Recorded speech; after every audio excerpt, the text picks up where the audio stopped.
Awesome. Dig I'm it. recording on my end. Okay, cool. Um, I think the only thing that I wanted to cover with you was time. We'll go about 25, 30 minutes or so. That works for me, whatever. I don't have any hard deadline on my end. Okay. The only thing with I try to keep it within that because I think Zoom only allows you 40 minutes. 40 minutes, right? So The free Zoom, you get cut off at 40 minutes. hopefully there's a countdown because otherwise No, I'll be screwed. there's not. There's no So countdown. you know what? I don't know, we almost should get out and get back in. Yeah, I was curious about that, how that would work, but Yeah. I always wonder, like, do they add up the time from that link or like how that would work? Good But question, exactly. I've got a session at 4 o'clock, so if we end at like no later than 10 till, then Well, I'll be good because I have to put all my equipment away and everything else. well, you know me, I'm Irish, so I'll let you shut me up. No, you I'm go by talking too Figs? long. Is that right? Figs is perfect. Fiacre, Figs. figs, anything works. How do I pronounce your name if I'm saying it Fiacre. correctly? Fiacre. Fiacre? Yeah. Okay. And then O'Sullivan's your last name. And then my last name's O'Sullivan. Yeah. Yeah. Okay. So what I'm going to do is I'm going to just come in with the first question. I'm going to actually, from my part, I'm going to record the intro after we get done talking. Totally. So I'm just going to come right in with the first question, and after we Right. say hi and everything else. Great. And it's going to be couples counseling, and I'll probably say something like, "You picked the hardest of all forms of counseling. What is it about couples counseling that you enjoy, or led you to that aspect of psychotherapy, or something like that?" Right. Okay. Okay. Let me adjust this pop filter here. It's giving me problems. It's probably good enough. Okay. And 3-second countdown, and we'll get started. You ready? Yeah. All right. 1, 2, 3. Hey, Figs, thanks for joining me today. Thank you for having me on, John. Good to see you. Yeah, you too. So, how's San Francisco? Well, it's interesting. It's raining right now, which we've had a few days of sun, and so it's actually kind of, being from Ireland, it's kind of nice actually for me to be in a kind of like, a slightly wet but not too cold day. I like it. Yeah, that's awesome. You kind of feel like you're at home then, huh? Exactly. Without it being bitter cold, you know what I mean? Like, I don't mind a little bit of rain. Can still wear shorts. Fine. Right. So, yeah, like upper 50s and rainy, that's short weather for you? Exactly. Look, I would wear shorts every day if it wasn't for having to see clients. The only thing that makes me put on long, jeans or whatever. Sometimes I give away my age. I call them trousers, and people are always like looking at me going, "You can't be calling them trousers. You can't be doing that." Yeah, Yeah. definitely showing your age there. Right. So let's just go ahead and get started. One of the reasons I wanted to reach out to you is because you've got a successful couples counseling practice out there in California, and I like the messages that you put out. I like the vibe that you put out there as well. And couples counseling is tough, and a lot of therapists stay away from it. What kind of led you into doing one of the harder aspects of psychotherapy? Yeah, that's an interesting question. I love it. Like, I find it exhilarating and exciting, and maybe because it is harder. I think there are so many different things you have to be good at, right? Like, you got to be able to do all the regular things that, I'm an experiential psychotherapist. I help people feel their feelings, have experiences, as opposed to try and teach them things. So I have to do all those regular things that an experiential therapist does, like be able to soften and help people feel their vulnerability. But I also have to be able to match people's energy when they're upset and angry and pissed off with each other, and be willing to get in amongst them. Like, and we can't just sit back being all soft and mellow while people are angry or frustrated, right? So I love just the range of different parts of myself that I have to be able to pull from in the room. And you just don't know. Like, I can't sit around like meditating before sessions and go like, today I'm going to have a really mellow day. It doesn't work like that. A couple, I could think that's what's going to happen. Then a couple comes in, they're already fighting before they come in the door, and they're fuming mad, not looking at each other. And you just can't sit back and be all mellow and detached, right? You got to get in amongst it.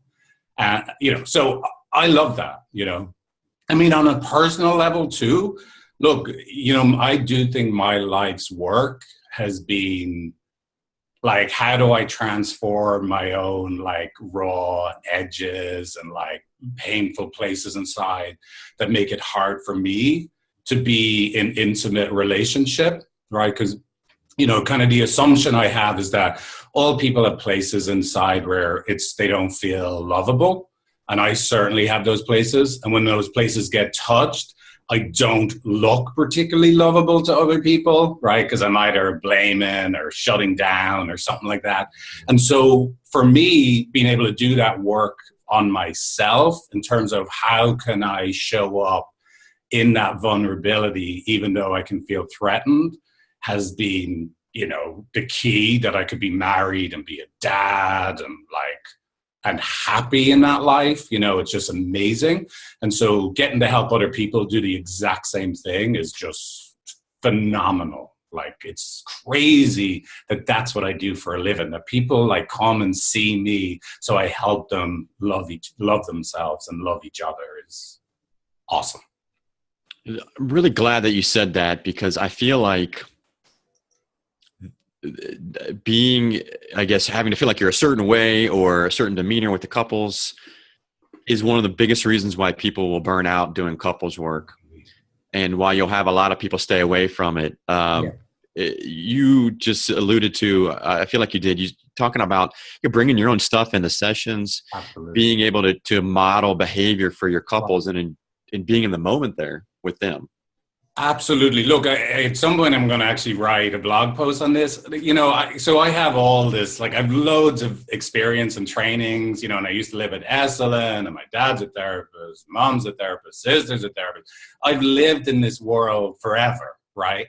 But the number one qualification I have to do this work is like, I'm another wounded human being that has managed to do my own personal work so I can help other people. And so like, when I'm in the room with a couple, I'm not sitting there as the expert. I'm just like, oh my God, you think you're angry right now. You should see me, but I'm upset.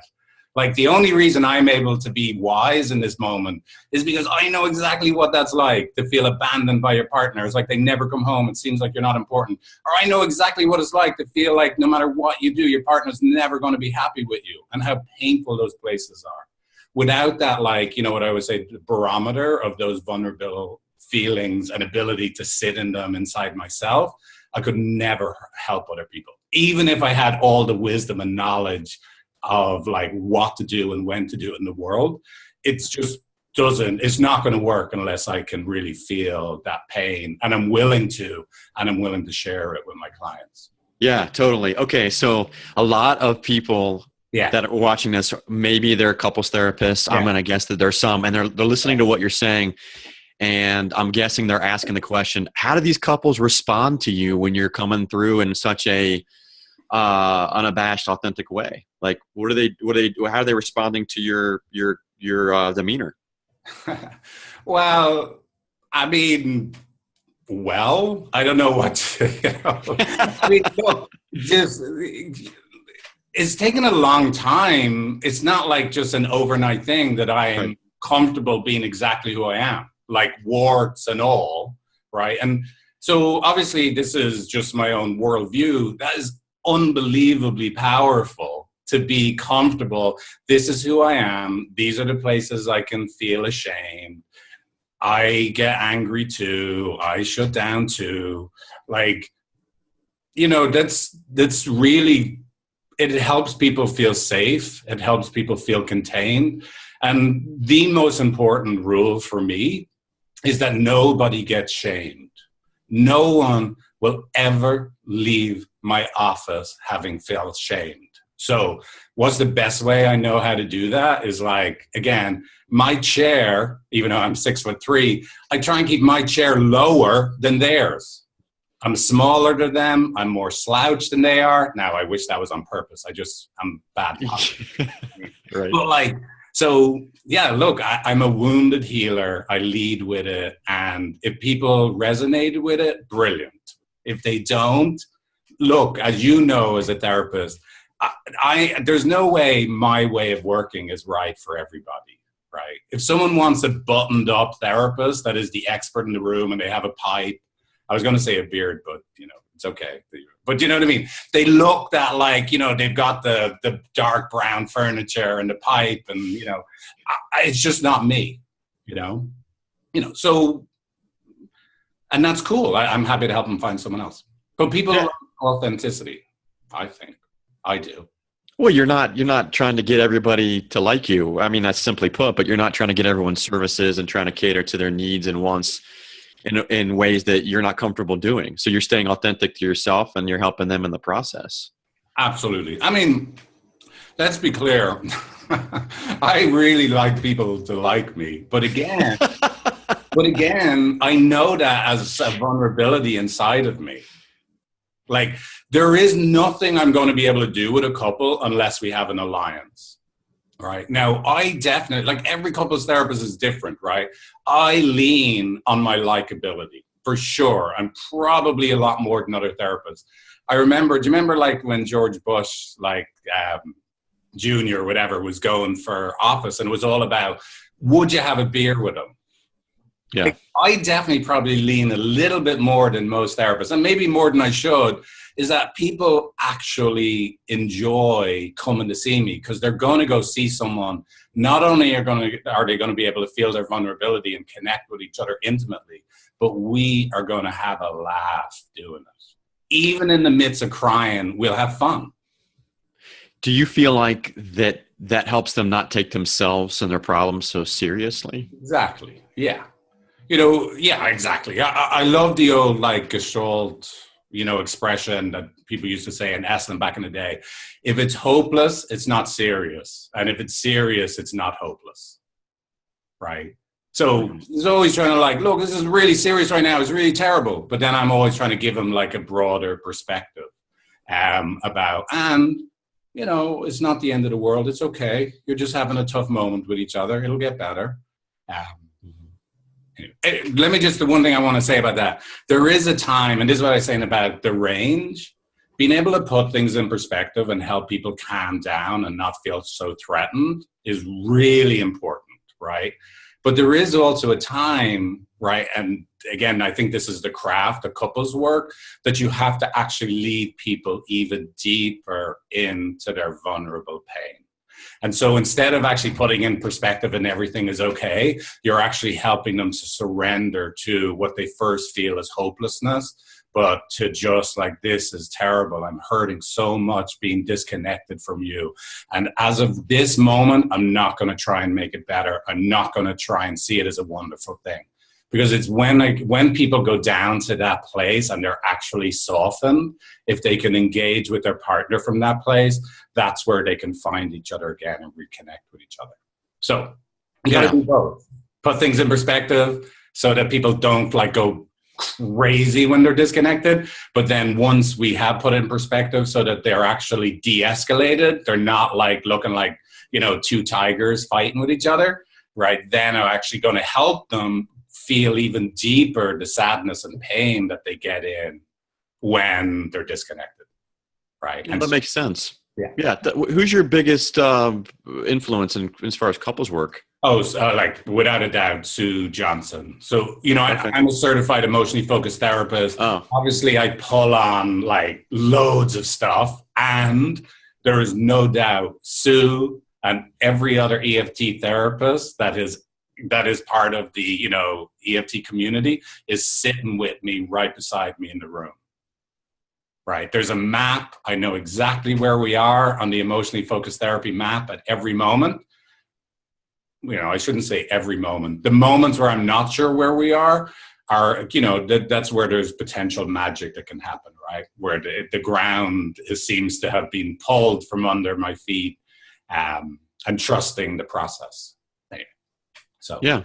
No, that makes sense. I like to hear it in terms of, you know, there's so many things we could pull from as a couples therapist, so many different directions. yeah, But, you know, if we're not doing the thing that kind of calls to us, then I think we're doing a disservice probably in our work.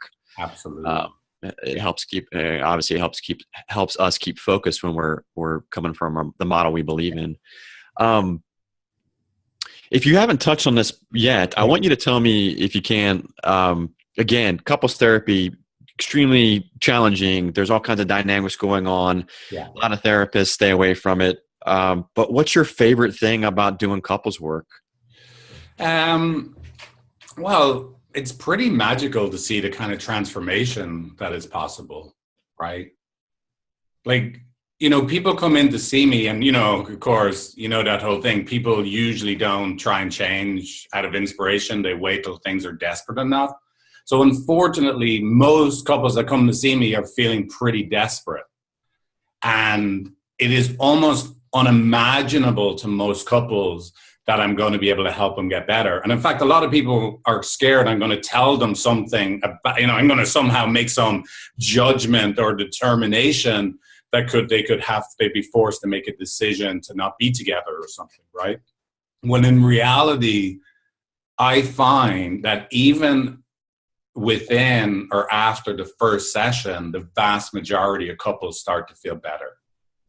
And within a few sessions, people are holding each other and crying and loving each other and soothing each other and comforting each other, when just a few weeks before that, they were both competing to tell me how rotten the other person is, right? So that's like, I mean, again, like, that's crazy, right? To get to see that all day, every day, and to be the facilitator of that, like, what a gift, you know? Oh, it's totally awesome to see it. I my own personal experience, you just don't know who's going to be able to be receptive to those moments. There's couples that they're not ready, which is fine. And then there's couples that are ripe. And it's like when people sit down in front of me, I don't have any idea from the first session who's gonna be doing what. Totally. Yeah. I mean, here's like, you know, I always say is like, you know, I've been waiting for you, right? I've been sitting here waiting for you until things got bad enough that you would come to see me. And this is an opportunity where we can now start to make things better again, right? I like And that. we're going to climb a mountain together. And I have been up and down this mountain thousands of times. And almost everybody makes it up and down the mountain, right? The hardest part is the very first part, right? The hardest part is just getting people on the same team to see that they have a common enemy, the negative system they get in together. It's not you're bad or I'm bad. It's both of us. And it only happens because we love each other so much. And at first, that's a message I'm helping them get and repeating back to them.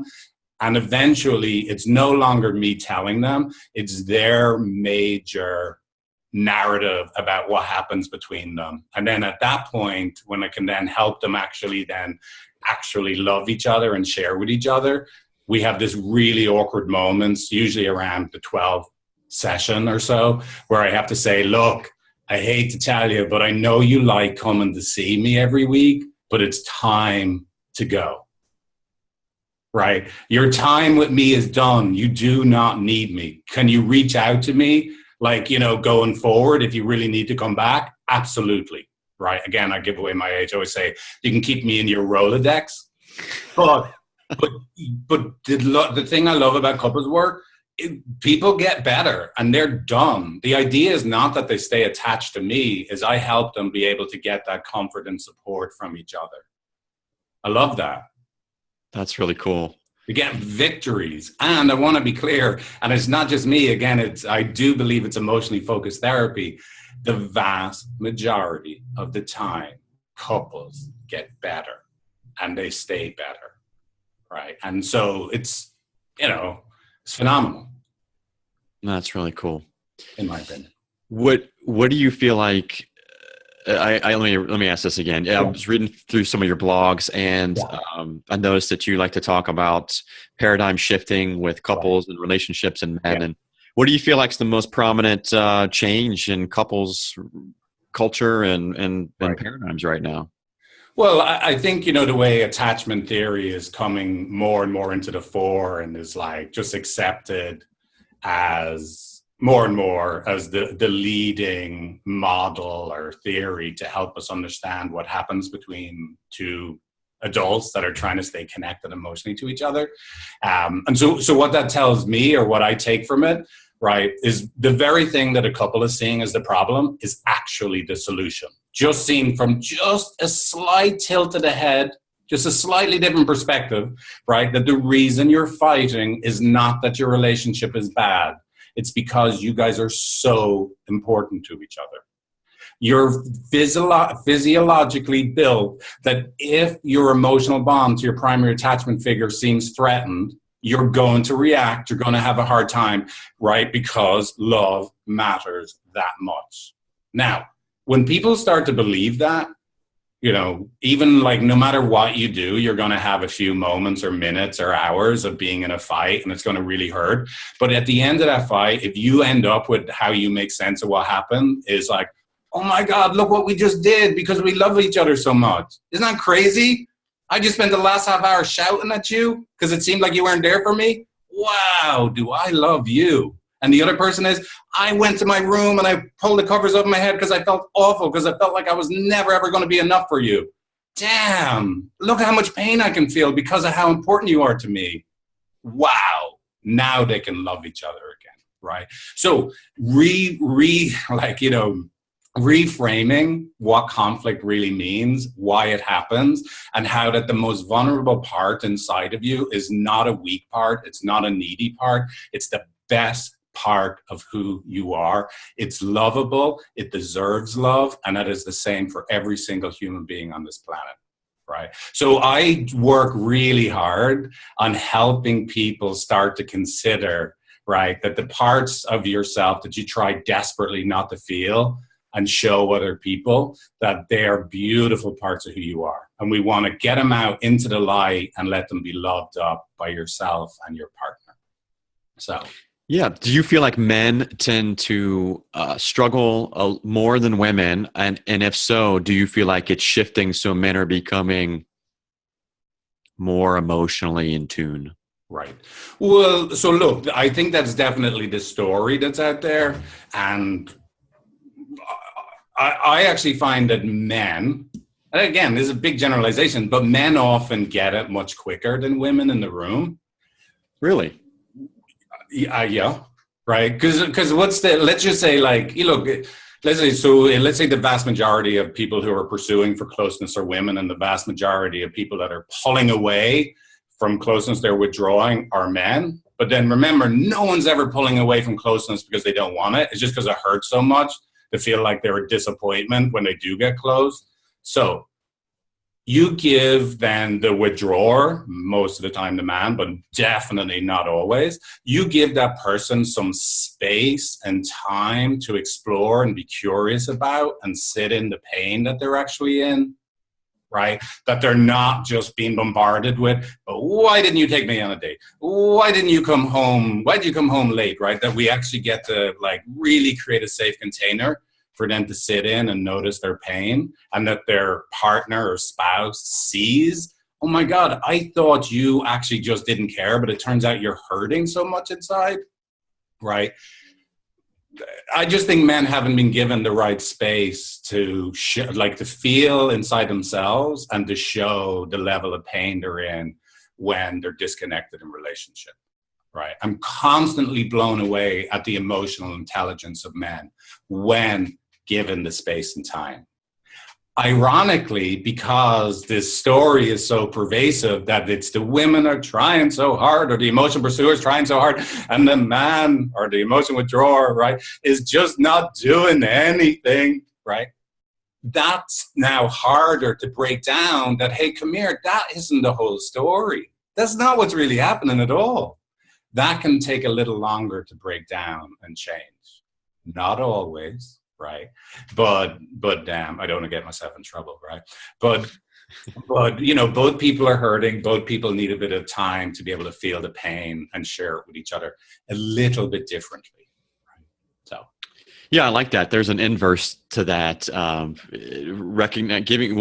Giving space to the pain, and then you're kind of moving through the resistance so it can help you. And I do see that happen a lot. I see men giving themselves some space and patience to feel what they need to feel, and then yeah, like you said, the woman is looking at him like, "Whoa, who is this? And where did this part come from?" And that's a cool moment. Yeah, beautiful. You know, in emotionally focused therapy, we call that the dog and recorder moment, right? Okay. Like, you know, like a recorder, like a tin whistle or something. Like, you know, if you blow in a tin whistle or a recorder, a dog's head will just go to the side and go, "Whoop, what's that?" Right?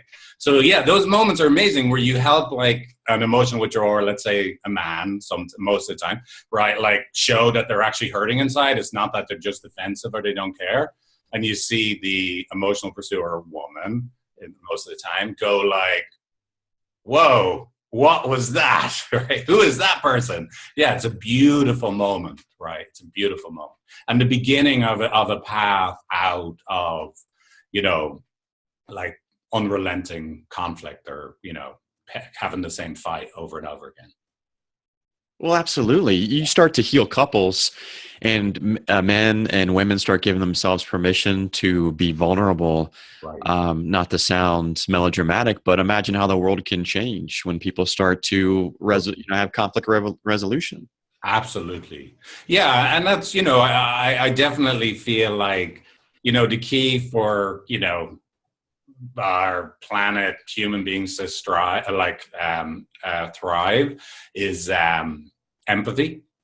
And the best cauldron, you know, or like landscape I know to actually learn how to be empathic is within an intimate relationship between two people. And then if we can really get that part, then we can project out that empathy onto everyone else in the world. That's awesome. You're doing really important work. Oh, thank you. You too. Yeah. I mean, that's it feels good. That's why I wanted to do this with you. I just like I see you like online, and I just really appreciate you and your energy and the work you're doing. So I was, you know, delighted when the opportunity arose for us to talk. So thank you. Hey, well, thanks, and I appreciate you saying that. I got one more question for you, and we're going to break down into kind of some smaller questions for the listeners. But what's the main thing that you want people to take away from our conversation today?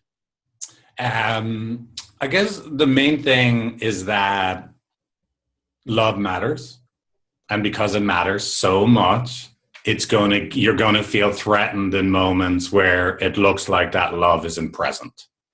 That's going to happen regardless of how amazingly awesome your relationship is. So not to get overly freaked out that there's something wrong with your relationship if you get stuck or lost, right? In fact, getting stuck or lost, seen from just a slightly different perspective, is actually the path out, right? Wow, look how much you mean to each other, right? Yeah. I like that. Thanks. Cool. All right. I got a few questions for you. Ready for me to kind of pick your brain here? Please. Successful couples therapist in San Francisco, California. And what one daily habit do you find yourself doing that leads to you being a good couples therapist? Wow, leads to me being a good couples therapist. I thought you were going to... Or just being successful. Being successful? Yeah. I don't wait till I'm perfect. Just like getting on this call, right? You know, I was saying, like, I share my wife's a couples therapist too. Hold on one sec. My wife's a couples therapist too, and she's using our office right now. So, like, I was like, oh my God, should I call John and cancel? Because I don't know when the mailman's going to come and the dog is going to go crazy, or like, you know, there's construction outside. And I'm like, you know what? Let's just do this. It's grand, right? So yeah, I like what Mark Zuckerberg says, right? Just ship it, right? Just ship it. Don't keep fixing it and trying to make it better. And in terms of as a couples therapist, like, and some of this is the city I live in, right, San Francisco. If someone calls me, I will call them back walking down the street to go get a cup of coffee, right? I'm not going to wait till I'm sitting in my office and I can call them back from my office phone. I'll text people back. I'll, send a very brief email, like, just don't wait till the perfect circumstances to make the next move. That's what I say. Yeah, I like it. Favorite book or podcast, something that you keep up with or you like to tell other people about? Well, my favorite book that I recommend to clients is Radical Acceptance by Tara Brach. And again, this so in some ways I really combine. Now, by the way, the secondary title is something like, Buddhist way or whatever, but nobody's going to get indoctrinated into the Buddhist faith or anything, but she's definitely a Buddhist teacher, right? But just this notion that, look, everyone at their core has parts inside that feel unacceptable. And it's that coming to accept those parts in yourself and love those parts in yourself that we can actually live a happier life. Right. So it's a little at first paradoxical for most people. Right. So I find that book tremendously helpful. I've actually thought about I should write her and ask for royalties because I recommend it so much. But no, I'm kidding. But yeah, so that's my favorite book. Yeah. All right. Yeah. Great. And as far as you go, like your business, what do you have going on in the near future? You got any workshops or programs or books that you're well, I'm glad you asked that because so this is the thing. Like I've done all sorts of things in my life. I was a stockbroker. I was the head of business development for a startup company. I was a chef or, worked in the kitchen at Esalen Retreat Center in Big Sur. And this is the first time in my life, like, I feel like I'm using my capacities like to their fullest, like, ability to manifest creatively in the world. And so it's kind of crazy the amount of ideas and creative projects that I could do right now and I'm trying to do. But the main one is I'm about to launch, hopefully sometime in the next month, a new website called empathy.com, and the last letter of empathy is an I, not a Y. So EMPATHI.com.